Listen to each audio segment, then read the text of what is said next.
existence, or which is executed by Mahajanas. Kurvanti, they make. Govatsapadam, like the hoofprint of a calf. Bhava Advin, the great ocean of the science. Translation and purport by His Divine Grace A.C. Bhaktivedanta Swami Srila Prabhupada Ki. Translation. O lotus-eyed Lord, by concentrating one's meditation on your lotus feet, which are the reservoir of all existence, and by accepting those lotus feet as the boat by which to cross the ocean of nescience, one follows in the footsteps of Mahajanas, great saints, sages, and devotees. By this simple process, one can cross the ocean of nescience as easily as one steps over the hoofprint of a calf. Purport. The true mission in life is to cross the ocean of nescience, of repeated birth and death.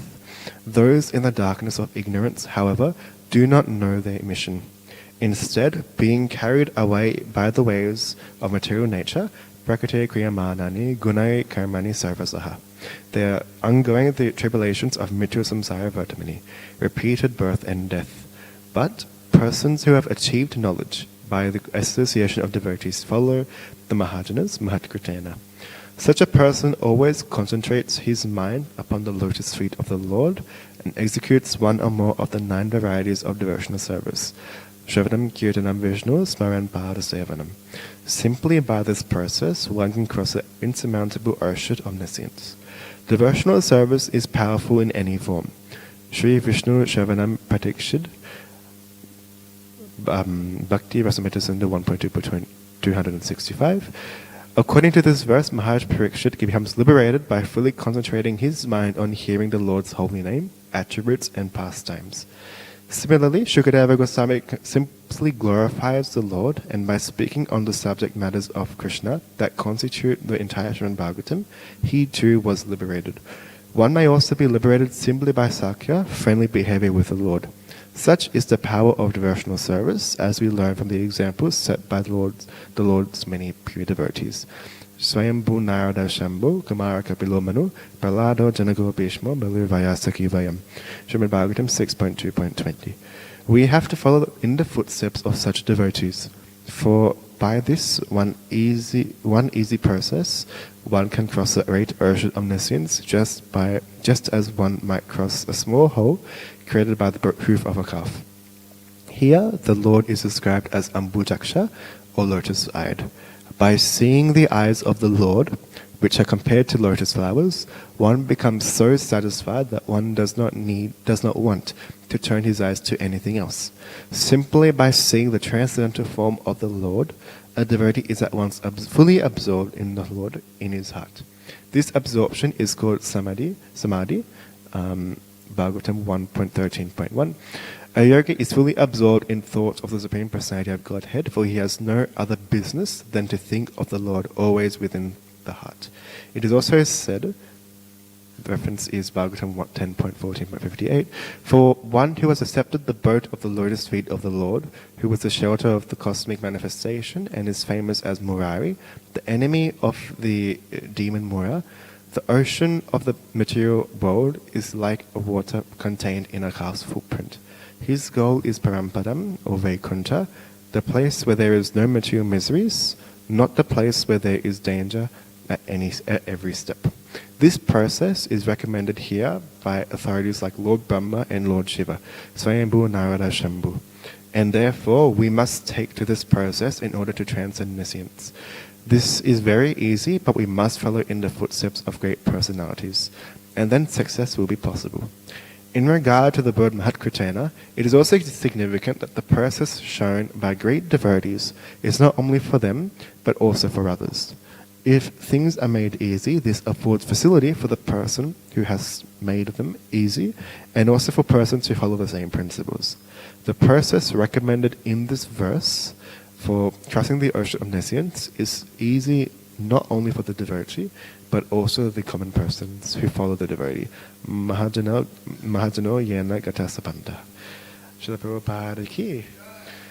We'll do Manglacharan. Om Jnana Timirandasya Jnana Jana Shalakaya Chakshurun Militam Yena Tasmai Shri Gurave Namaha Shri Chaitanya Manobishtam Stapitam Yena Bhutale Swayam Rupa Padagayam Dadati Svapadantikam Vandeham Shri Gurun Shri Yuta Padagamalam Shri Gurun Vaishnavamscha Shri Rupam Sagrajatam Zahagana Raghunatan Vitam Tam Sajivam Sadvetam Savadhutam Perjana Sahitam Krishna Chaitanya Devam Shri Radha Krishna Padam Zahagana Lalita Shri Vishakhan Vitamscha He Krishna Karana Sindhu Dina Bandhu Jagatpate Gopesha Gopika Kanta Yalakanta Namastute Tapta Kanchana Goyangi Radhe Vrindavaneshwari Vishabhanu Sute Devi Pranamhami Hari Priya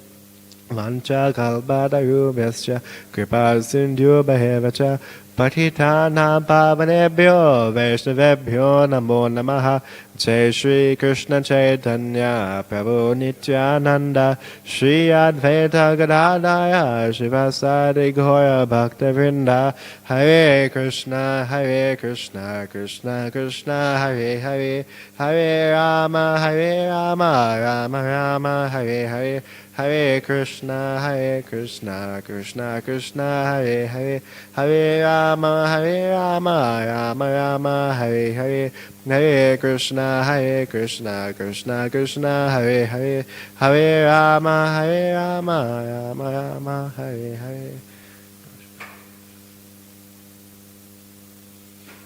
Hare Krishna. On behalf of Is Kansuni, I'd like to welcome you to this morning's Bhagavatam class. Today is Adivas, tomorrow is Janmashtami. Just before we begin, I must admit I'm very unqualified to sit on the Vyasasana, not to speak at evening class. Please forgive me if I say anything that's wrong, if I commit any offenses. Please bless me so I can achieve the objectives that this verse states. Without any further ado, we have a lot to cover, so we'll start. This verse, I think you might have the verse in front of you or on the phone.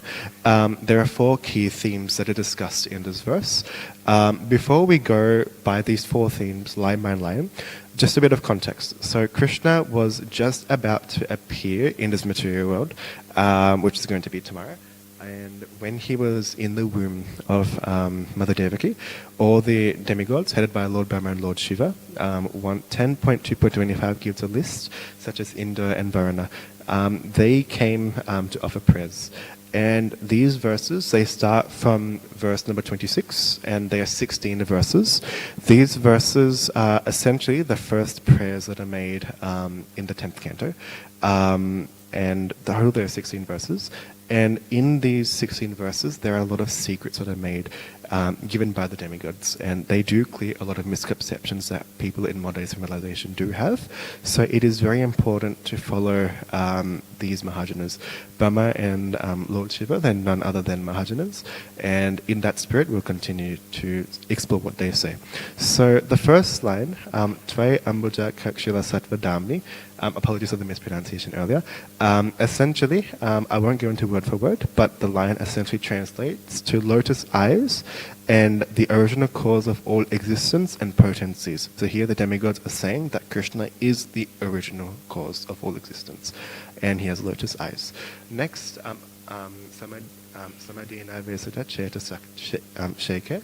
Here in this verse, the demigods are saying that by constant meditation and complete absorption in thinking of the Lord's lotus feet that is required. By doing this, what happens is the next 2 lines. So it's cause and effect. First 2 are the causes, next 2 are the effect. Tvat pada potena mahatkritena. The 3rd line says that the lotus feet of the Lord are like the boats that the Mahajanas take. And finally, kurvanti govasta padam pavavdim. This line translates to the great urge of omniscience turns into just the hoofprint of a calf. So there's a lot of things to go through. We'll go with the first word, tvai. So the first word that is said, that translates to in you. So when the demigods first address Krishna in this verse, they are very, very straightforward. they don't beat around the bush directly. They say you, and they focus on Krishna first you. Normally, this is against what social conventions state. Normally, we say, I need to talk to you. It's not you are whom I should talk to, or you are whom I should do this to. It's the other way around. So one very interesting point that was made by His Grace Lal Govind Prabhu, when this is not only in this episode, but also all throughout Bhagavatam. If we look at Vritasur, when he says Aham Harejam Pade Kamulam, there he says Aham, but then he says Hare. He focuses directly on Lord Krishna. So the reason is the demigods are teaching us, the Mahajanas are teaching us, that we should not necessarily waste time. We should focus directly on what our goal is. They're being resolute in their purpose. They don't waste any time before addressing him. Taral Prabhu once gave an example in one of his classes that to touch one's nose, there are two ways. Either you touch it directly or you go around and then you touch it. So similarly, if we want to, focus on Krishna consciousness, we have to be very resolute in our purpose, straightforward. The reference here can be given to Bhagavad Gita 2.41. Vyavasayatmika buddhir ekaha guru nandana bahusagahya nandasya buddhayova vasayanam. So there the translation. Krishna says, those who are on this path are resolute in their purpose and their aim is one. So Krishna makes it very clear, it's very crystal clear, that our aim has to be focused on Krishna and Krishna first. As devotees, our aim is to focus on Krishna and nothing else. So we have to be very, very fixed. In a class that was given by my Guru Maharaj, he's known as Janananda Goswami Maharaj, he was giving a class in Mayapur, and there he said that this material world, there is a lot of calamity that happens all around us. But by having firm and fixed faith, one will not be affected. Then he said the words firm and fixed, they are very, very important. They both mean the same thing, but we tend to sort of ignore them. Firm and fixed, we have to be focused solely on the Supreme Lord. We'll focus on how to do this later on. However, we need to understand that, of course, it is very difficult to stay fixed and steady-minded in the age of Kali. Our minds are always flickering. An example that Mahavishnu Goswami Maharaj was giving to illustrate that essentially this material world just entangles us further. We try and, achieve happiness, we try and achieve liberation, but by pursuing it in a way that's not Krishna conscious, we just entangle ourselves further. He gave the example of an old method of punishment that was given in the old days in American history. So yeah, he would say that the criminals, when they'll be tried in court, when they'll be punished, the way they would punish them is they would tie their hands to their back, and then they'll push their heads into the water for a few moments, and those will be very flickering moments. And just when they are about to gasp for breath, when they are running out of air, and moments away from drowning, that's when they pick up their head and they get a few moments of enjoyment, flickering moments of breathing, and then finally they get plunged back in. So similarly, Maharaj was saying like this, we are constantly trying to enjoy our senses. Tell me one person who doesn't want to be happy. Everyone wants to be happy in some shape or form. However, we're not doing the right process to actually achieve this, and when we don't follow the right process, it becomes just like what Maharaj is saying, just like us being punished constantly. Just putting our heads in the water, going through so much pain and suffering just to achieve those few moments of happiness. So the question is now, we understand that it's important to be fixed on Krishna. The question is, how do we do this now? Now, from here on, the demigods teach us the process on how to actually be fixed. Firstly, Ambuja Aksha. The second verse is Ambuja Aksha. The demigods address the Lord as, O lotus-eyed Lord. So here, they're not addressing Krishna just as, the Supreme Personality of Godhead, or Lord Krishna, but as, O lotus-eyed Lord. The question is, why lotus? Why lotus-eyed? So we look at the purport, and in the purport, Srila Prabhupada writes that here the Lord is described as Ambuja Aksha, or lotus-eyed. By seeing the eyes of the Lord, which are compared to lotus flowers, one becomes so satisfied that one does not want to turn his eyes to anything else. So here, he says that the reason the Lord's eyes are compared to lotus flowers is because just by looking at Krishna's eyes, focusing on Krishna's transcendental form, one doesn't need to look at anything else. Now, this is a very, very bold point, because we do spend all our life trying to become satisfied. Here, Prabhupada is saying that just by looking towards the Lord and taking shelter, one becomes satisfied. You probably would have seen a lotus flower. It does look very attractive. So here, the reason for this metaphor is by turning and focusing our attention on Krishna, our mind becomes immediately attracted. An example Guru Maharaj was giving, I think it was a couple of years ago, he was giving a class and he was saying that in London, he's British, in Bhaktivedanta Manor, they would have bus tours.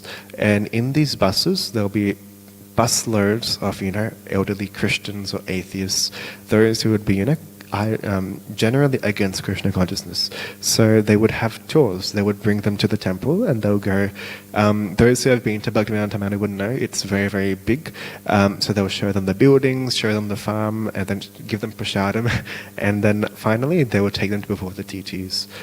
And Maharaj, he said that he saw that when they would be shown the deities, their jaws would drop completely. They would just be in complete awe.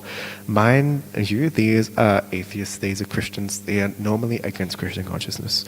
And they would say, these sculptures are so beautiful. And they'll just be fixed on Krishna. They'll be fixed on looking at the Lord. Of course, the deities are not statues, they're deities. But we can understand just by seeing Krishna's transcendental form, it's very easy to get attracted. Who doesn't get attracted? So back to the point is that Krishna makes us satisfied. The reason that he is addressed as lotus-eyed in this verse is that one becomes satisfied when he actually turns one's eyes to Krishna. When one sees the lotus eyes of the Lord, they become Yayatmasu Prasidati. So we know that famous verse in Bhagavatam, Save Pumsa Parodamo Yatha Bhakti Loksaje Ayituki Apradhyata Ye Atmasu Prasidati. So once we actually turn to Krishna consciousness, then our minds become completely satisfied. We'll elaborate on how this is done later, because some people can ask, actually I asked this question to Maharaj once, we always see the deities. We always go to the temple, we have our altar in the temple. You always see the Lord, we see the Lord, but we don't necessarily feel that satisfaction immediately. Now the reason this we'll focus on a bit later, maybe 10 minutes later, but for now we need to focus that by doing devotional service, one does not need to do anything else. Maharaj was also giving another example. A lot of people in our modern day civilization, they do things like demigod worship. They worship demigods, whether that's Karmakandi rituals. They try and worship the demigods.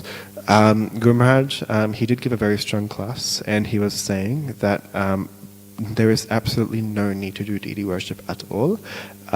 Just by, doing service to Krishna, one can become completely satisfied. Just like one, waters the root, they don't water the branches. I'll go to the next point now. Akila Sattva Damni. So this is the last phase that is used in the first line. There, this translates to two different things. The first thing it translates to is he is the original cause of all existence. So Krishna is Aham Sarasa Prabhu. He Govindamadi Purusham. He's the original cause of existence. The second point is from whom everything emanates and in whom all potencies reside. So in Krishna, everything comes from Krishna and all the potencies reside in Krishna. Now this is very, very, very significant, because these are not, you or me saying these verses. These are the demigods saying verses. Now, a lot of people, they, do a lot of service, karmakandi rituals to please these demigods. Of course, I don't want to start a conspiracy, that's perfectly fine, but we need to understand that the demigods here are saying that Krishna is supreme. It is not, Shiva is supreme, or Lord Brahma is supreme, or Indra is supreme, or Surya Deva is supreme. It's Krishna is supreme. So, Srila Prabhupada has always taught us that Lord Krishna is first and topmost. the demigods have made it very, very clear that Krishna is essentially the foundation of the entire material manifestation. Now, I think we all probably know what verse this leads to. Bhagavad Gita 10.8, a very, very famous verse, Aham Sarvasya Prabhu. Srila Prabhupada, essentially, in that verse, he does translate to say that Krishna is the cause of all spiritual and material worlds. Everything emanates from Krishna. But normally we focus on this, but it's very important to actually read the purport, because once we look at the purport, Srila Prabhupada makes references to 6 different scriptures that reaffirm the fact that Krishna is supreme. And the amazing part is some of these are actually made by demigods or by Mahajanas. So the first one he quotes is Atharva Veda, then Gopal Tapani Upanishad, Narayana Upanishad, Maha Upanishad, Varapuran, and then also Mahabharata as well. So we can see that we are very fortunate in Krishna consciousness that Srila Prabhupada has given us, very clear standard, very clear proof that Krishna is first and foremost. The first Shastra quoted is Atharva Veda, Gopal Tapani Upanishad 1.24. There, Vyasadeva writes that it was Krishna who in the beginning instructed Brahma in Vedic knowledge and who decimated Vedic knowledge in the past. So I'll repeat it again. It was Krishna who in the beginning instructed Brahma in Vedic knowledge and who decimated the Vedic knowledge in the past. So here 3 things are actually conveyed. First thing is that Lord Krishna existed in the very beginning. He gave knowledge to Brahma. Now, how can a person give knowledge when they're not existed before them? The second thing is that he instructed the first living entity, Adikavi. Brahma is normally referred to as Adikavi. He instructed the first living entity on Vedic knowledge. And finally, he disseminated, he spread out Vedic knowledge. So this is exactly what the demigods are saying here, that Krishna is original. Krishna, original as in he is the original living entity. He was here first. Then in the Narayana Upanishad, it dives even more deeply, it goes even more specifically.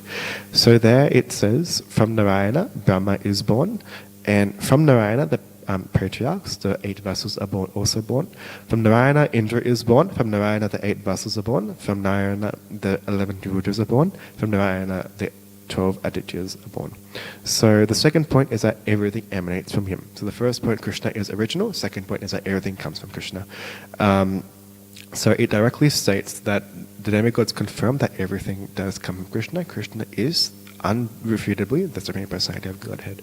Finally, if just before we move on to the next line, I did want to bring one point.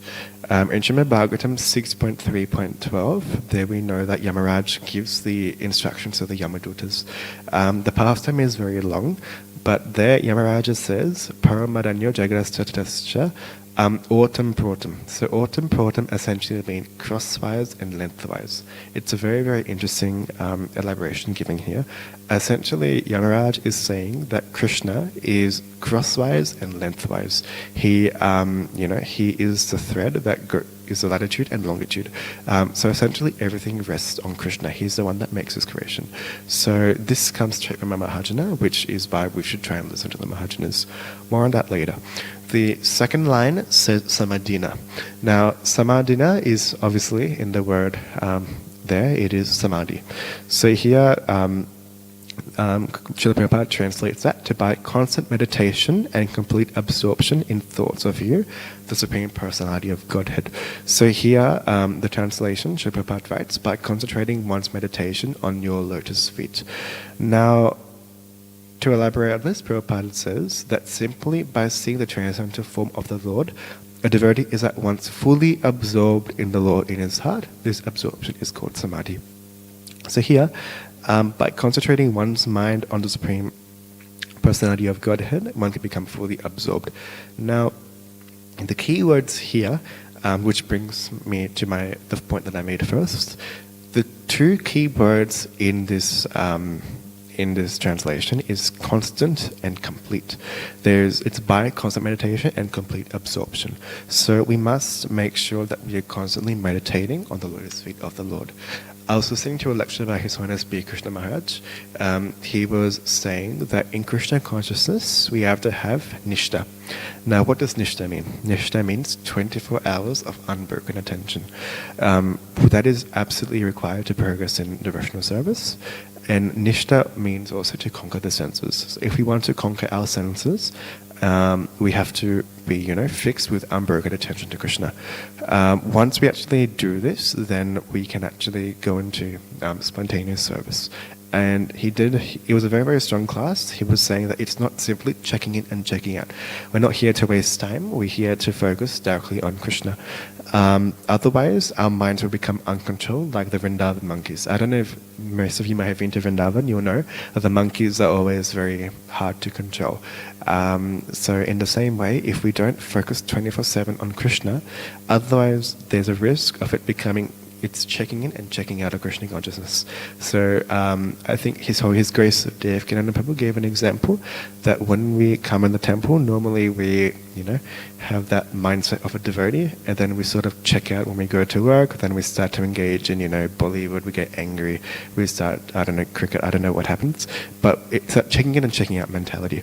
So B. Krishna Maharaj here is saying that we need to be we need to have that constant and complete devotional service.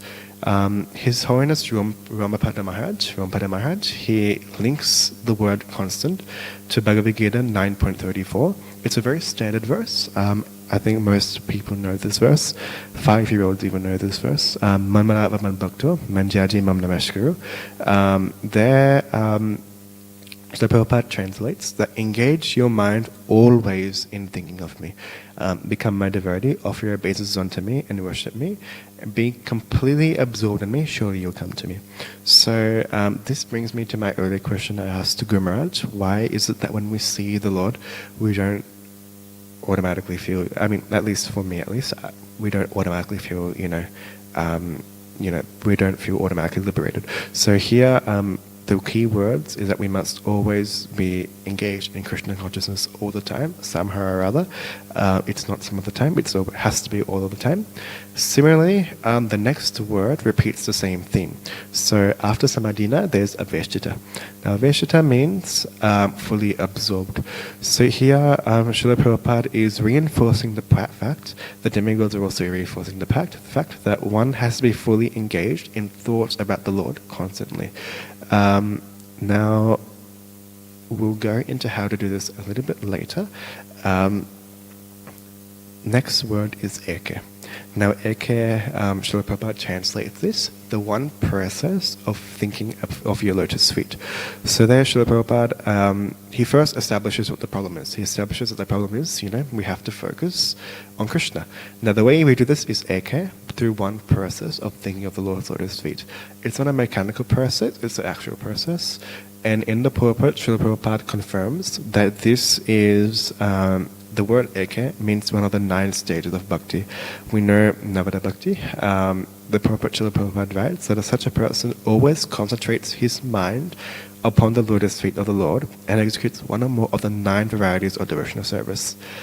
Simply by following this process, one can cross the insurmountable ocean of omniscience. So one has to try and follow the 9 stages of bhakti. I think we all know, just a quick refresher, Srimad Bhagavatam 7.5.23 to 24, Prahlad Maharaj does tell Achyut Keshav Prabhu and the 9 stages of bhakti. We know Shravanam, Kirtanam, Vishnu, Smaran, Pada, Sevanam, Shravanam, Dasyam, Sakyam, Atmanivedanam.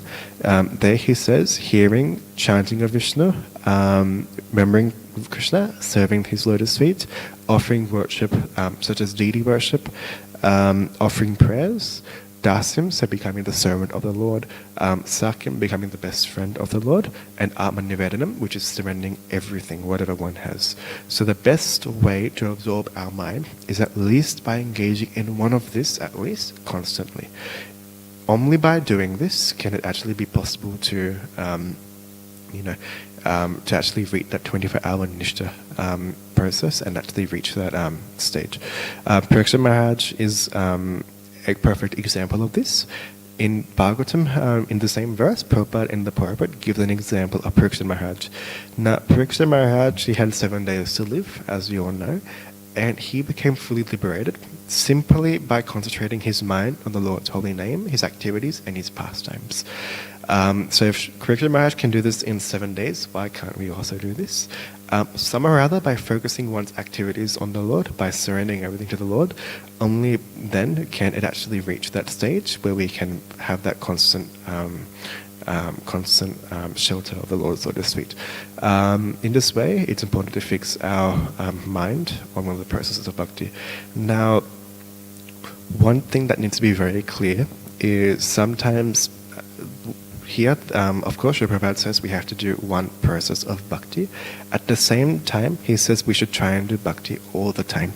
So Srila Prabhupada does make it very clear that even though we do one process of bhakti, we have to try and see what opportunities there are to do other processes of bhakti as well. Guru Maharaj was giving an example to me in New Govardhan. I was fortunate enough to serve him.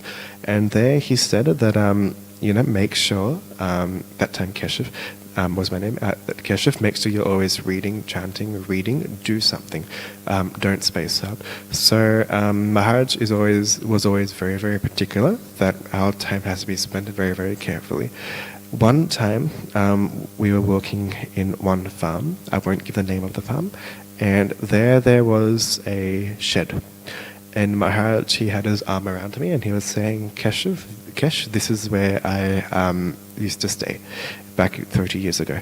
So then Maharaj then started, telling me a few stories. And he told me that 30 years ago, he went in this temple, this very same temple we were in. And Maharaj, that time, he wasn't a sannyasi. He was, he was a grihastha. So he went to the temple. And he found out that there was no one there to do deity worship. So it was, I think, 6 or 7 p.m. Gora Aarti, but there was no one there to do deity worship. No one was on the altar. And he arrived there half an hour before, and it turned out there was no one to sing, and there was no one to actually do Aarti. That was the state at that time. And Srila Prabhupada, Guru Maharaj immediately got in the shower. He got ready, got himself ready, and he managed to do the Aarti. So Maharaj here, he was giving an example and saying that yes, there are the 9 processes of bhakti. At the same time, we have to somehow find some sort of opportunity to try and do some service. I was listening to a class by His Holiness Tamakrishna Goswami Maharaj. Krishna Maharaj, as we know, he's very strong in his lectures. He was giving a class and he was saying that every single breath should be spent chanting or being actively serving the Supreme Lord. And there he says that every breath has to be dedicated. Now, when we do our japa, when we do our chanting, maybe it goes for 2 hours. Max 2 hours. That's around 10% of all the breaths we take in one day dedicated towards chanting.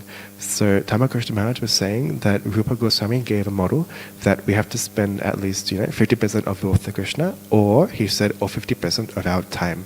So there Maharaj was saying that 50% of time is the bare minimum. So always he said, try and look for service. He gave an example. There was one person there who had a bit of a debate with Maharaj, and Maharaj made a very, very bold point that Srila Prabhupada, when he was with his disciples, he said, I don't remember once where Prabhupada gave the instruction where you just do chanting, you don't do anything else. Prabhupada never gave that instruction. Prabhupada always gave the instruction that, yes, you do your chanting, 16 rounds, but you have to keep active. Srila Prabhupada, he made a movement. He made it very clear when he was establishing the League of Devotees that the movement is not an eating or sleeping movement. It is a preaching movement. We have to be very active. It's a movement. We have to keep moving. So the aim of Krishna consciousness is to, in this way, be constantly engaged in Krishna consciousness and offering service to the Lord's lotus feet. It's 8:34, so I'll go to the third line now. The third line is Tvadpada Bhotena, which translates to by boarding such a boat as your lotus feet. So there the demigods are saying that by remembering Krishna constantly, by doing the 9 stages of devotional service, one boards the boat of Krishna's lotus feet. Now this is a perfectly valid metaphor, because no matter how deep a water is, the ocean is, a boat still manages to float. No matter how turbulent it is, boats will float, no matter how deep. So even though material world is very, very dangerous, it is very, very deep. By simply clinging onto the Lord's lotus feet, we're able to float. I think just then we were, reciting the Shishtatakam prayers, and there, Chaitanya Mahaprabhu was saying that we have to try and be one of the atoms of Krishna's lotus feet. This is the reason why. We are safe when we are on a boat, when when we're in an ocean. Similarly, we are safe from this material existence when we are when we are attached to Krishna's lotus feet. Now, one can ask, why Krishna's lotus feet? Why should we focus on Krishna's lotus feet? And I think I gave this point, a couple of weeks ago, but in Krishna's lotus feet, there are obviously symbols that are on his feet. We know that there's the chakra, there's a lotus flower, there's the bow that doesn't have a string attached to it. So we need to understand that Laghavan Prabhu was actually saying in Vrindavan that each of these symbols means something. They are very, very important. And he was saying that he could do a whole 7-day seminar just on the lotus feet. We don't have time. But in short, the purpose of the symbols on his lotus feet is there's only one reason. That reason is to assure the devotees that when we take shelter of this lotus feet, then the symbols that are on there, that are on the feet, these are what Krishna gives to us, and these allow us to progress in bhakti further and more strongly. Example, you all would have seen the symbols in the lotus feet. There is the example of a bow, and in the bow there is no string attached to it. So there, Laghavan Prabhu says that the reason there is no string is that when we surrender to the lotus feet of the Lord, Krishna takes away our ego. We don't have that false prestige.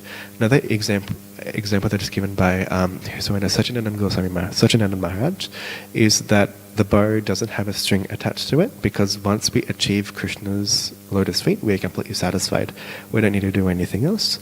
Similarly, there is a chakra, which is symbolic of the fact that the Supreme Lord protects us from the 6 enemies of material life. So anger, desire, jealousy, moha, pride, and vacuousness.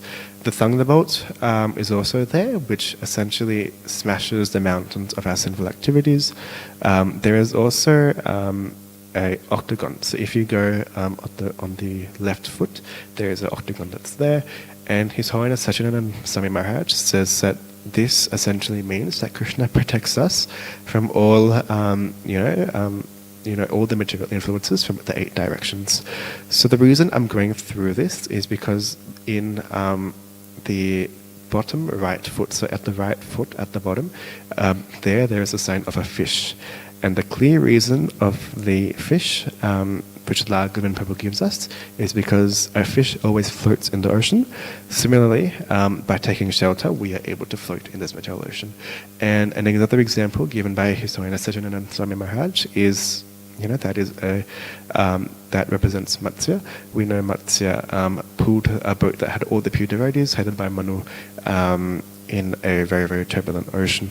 So in the same way, this is the reason why we should focus ourselves on the Lord's lotus feet completely and constantly.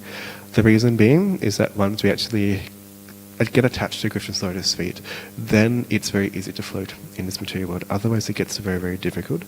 Kanamakan Maharaj is giving a class, I think it was maybe last month. It was an initiation class in Bangladesh, and there Maharaj was saying that we need to try and be constantly engaged. Otherwise, shortfalls can happen from time to time. For example, he was saying that there is the regulated principle of no intoxication, but if we don't regularly try and fix ourselves on Krishna's lotus feet, the danger is that they can be a slip between the cup and the lip.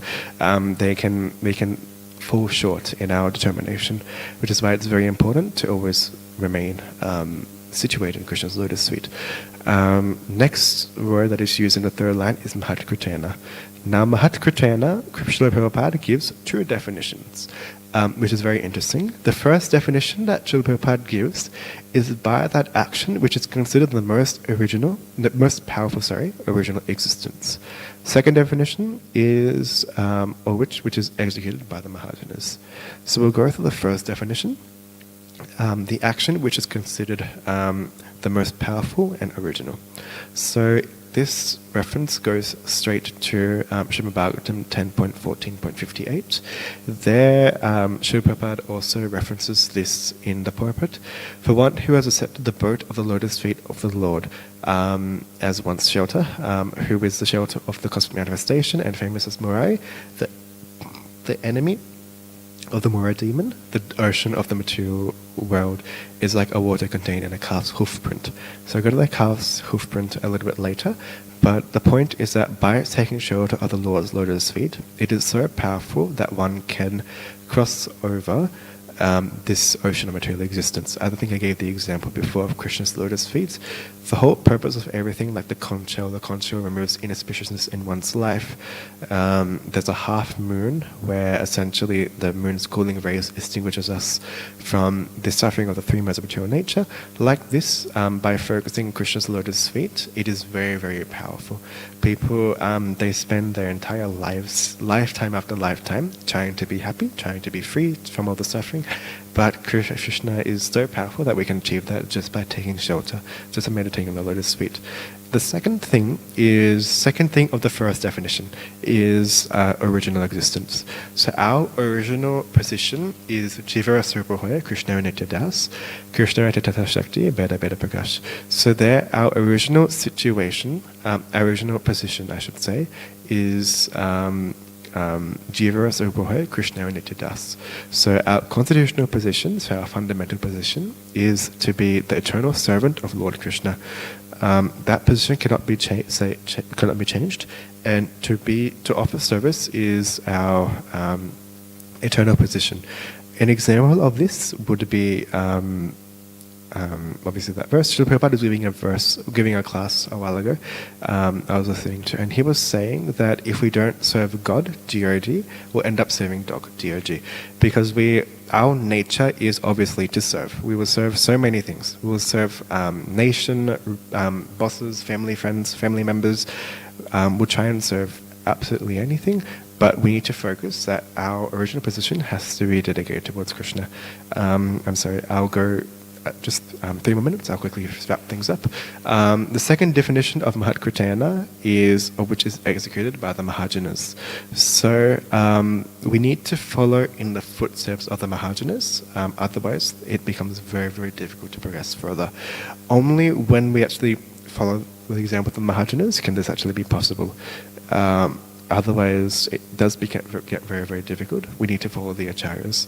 So in the purport, Srila Prabhupada says that the process recommended in this verse for crossing the ocean of nescience is easy not only for the devotee, but also for the common persons who follow the devotee. So the process of crossing the ocean, it is possible simply by following the acharyas in our parampara. Otherwise, speculation. If we don't follow the acharyas, then we start to speculate. And once we speculate, that is very, very difficult. I was listening to a class by His Holiness Dhanavir Maharaj, and he was saying that he got to have some personal association with Srila Prabhupada. And he was saying that there was one instance where Srila Prabhupada was informed that there was a group of devotees that would come into the temple room, and they would introduce a process called the psychic sleep. So the process essentially, I won't go into detail, but essentially they get all the devotees, all the people to lie down in the temple hall. They'll play some sensory music or something. They'll close their eyes and they'll say, okay, feel pressure on your feet, feel pressure on your legs, and that sort of stuff. And the justification for this was it increases quality of chanting. Now, Srila Prabhupada was absolutely infuriated when he heard this. He was very, very angry. And he said that people have to follow the standards of parampara that is made by the acharyas. If we don't follow parampara, then we start acting whimsically based on our own speculation, and that's when things become very, very dangerous. Srila Prabhupada is saying that the Parampara says very clearly, hearing and chanting. Not, psychic sleeping, feeling pressure. That's nonsense he was saying. Otherwise, and Prabhupada actually said very ironically, otherwise these devotees will start saying that LSD improves chanting. And ironically, 20 years later in England, Danavi Maharaj is saying this, 20 years later, one of the leaders in the England Yatra suggested the exact same thing, that LSD improves chanting. So we can see that Srila Prabhupada said, what will happen when I leave? When I leave, people will start to act whimsically. Now, we need to understand that we need to follow parampara very, very strictly. Otherwise, it becomes very, very dangerous for us. We don't know as much as what our acharyas do. In the verse, there is a reference to Chaitanya Charitamrita, Madhya Lila, 25.57. There, the verse is Mahajano Yena Gata Sapanta. So the translation of this verse is actually received in Madhya Lila, 25.57. The translation is very, very nice. I will quickly go through this. Translation is dry arguments are inconclusive. A great personality whose opinion does not differ from others is not considered a great sage. Simply by studying the Vedas, which are variegated, one cannot come to the right path by which these principles are understood. This is very, very strong. So here, the translation says that simply by reading, of course, Srila Prabhupada is very merciful, but he has given us his own instructions, his own association. But otherwise, if we try and read Vedas without the guidance of a spiritual master by ourselves, it's very, very difficult. We will start to lose track, and we'll start to misconceive a few things. And the translation continues: the solid truth of religious principles is hidden in the heart of an unadulterated, self-realized person. Consequently, as the Shastras confirm, one should accept whatever progressive path the Mahajanas advocate. So here the translation says that the solid truth of religious principles is hidden in the hearts of unadulterated, self-realized persons. Interestingly, the Prabhupada says that this verse is actually spoken by Yudhishthira Maharaj in Mahabharata, Vanaparva 3.1.3.117. This is spoken by Yudhishthira Maharaj, who was none other than Yamaraj, who was also a Mahajana. So we need to understand we can't do things by ourselves. Otherwise, once we turn to mental speculations, it becomes very, very difficult. So that is one thing. Srila Prabhupada's purport also give us the final authority. There, Srila Prabhupada says in the purport that this process is recommended here by the authorities like Lord Brahma and Lord Shiva, Swayambhu Narada Shambhu, and therefore we must take to this process in order to transcend nescience. So there are examples in our Mahajanas, in the past of the Mahajanas. For example, Prahlad Maharaj. Prahlad Maharaj took shelter of Narada Muni. Brahma received guidance from Krishna directly through that one word, tapa. Bhishma Dev, as we know, had 5 different gurus. So in this way, we learn from great personalities that we need to follow the Mahajanas. Final line, I think we're over time, so I'll quickly go to the final point. Final line says, Kuvanti Govasa Padam Bavadim. So here it translates to Kuvanti means they make, Govasa Padam means like the hoofprint of a calf, and Bava Abdim means the great ocean of nescience. So simply by doing the 9 stages of bhakti and moving Krishna's lotus feet, this is the fruit that we get, which is the ocean of nescience, great ocean of material existence, becomes just like the impression, water in an impression made in the footprint of a calf. Now, this is very, very significant, very, very powerful. The ocean of material existence is obviously very difficult to cross over, but simply by following the process of being attached to the Lord's lotus feet, by following the acharyas, then the whole ocean becomes the impression made by the hoofprint of a calf. Now, of course, it is not so difficult to step over the hoofprint of a calf. The water, it's pretty much insignificant next to the ocean. So if we look at Krishna's lotus feet, at the top right, there we see that there's an impression of a hoof print of a calf. Now, this Satyendra Maharaj also confirms that the reason this is there is because once we cling to Krishna's lotus feet, then the ocean of material existence becomes the water that is fueled in the impression of a hoof print of a calf.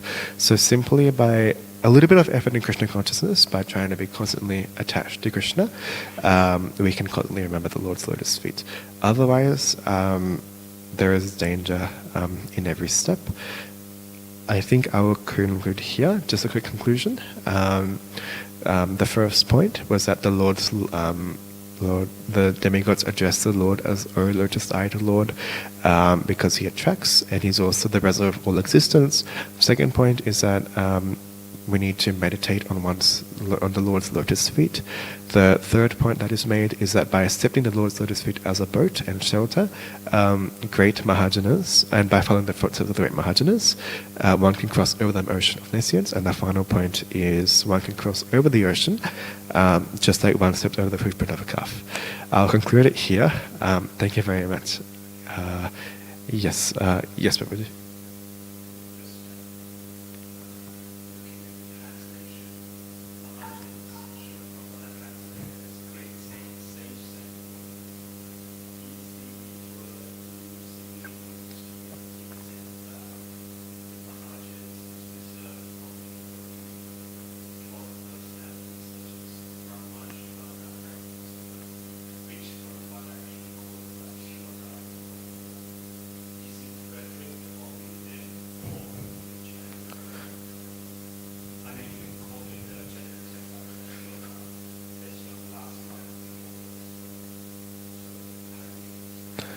Very good point, Prabhu. I think I may have mentioned this maybe in the last class I was giving.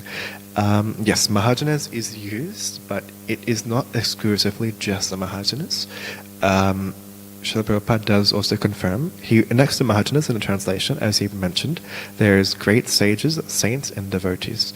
And Srila Prabhupada has also confirmed many times that by Mahajanas, it also means that we have to take short of the pure devotees' standards. So hopefully that answers the question. I think you've already answered your own question, Prabhu. But yes, it does mean other devotees in the parampara. That's why we do follow parampara. Mahajanas are there, but also we are in the sampradaya, and we do have our charyas that we follow as well. Yes. It's Chaitanya Charitamrita Madhya Lila, 25.27, and this one is also mentioned in Mahabharata, Vanaparva, 313.117.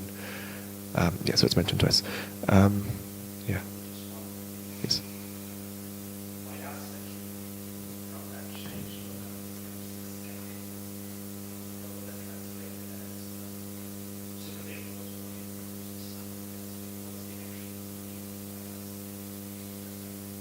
The meaning of Vayasakhi? Good question. I'm not knowledgeable when it comes to Vayasakhi. I might have heard it a few times, but it's not recalling. But yes, he is also mentioned as a Mahajana. His example was also given in the purport by Srila Prabhupada. But yes, he is a Mahajana. The actual meaning, I won't be able to say at the top of my head. Once I do remember, I will let you know. Okay, thank you. It is over time. Thank you very much for listening. My apologies. Hopefully, I didn't bore everyone too much. Please forgive me if I said anything that may have been a bit confusing or may have been contradictory. In the lead up to Janmashtami, let's try and obviously follow this verse very, very closely. And of course, not only for tomorrow, but also leading onwards, that we, by the mercy of our parampara, we try and stick to the Lord's lotus feet. Please, I'm also very, very junior. I am probably the youngest son or younger brother, I don't know. Please forgive me. Please pray for me so I can also some rather imbibe what this verse is instructing. I'll conclude here. Jagat Guru Srila Prabhupada ki, Granthashram Bhagavata Mahaprana ki, Nitai Gaur Brahmananda. Srila Prabhupada ki.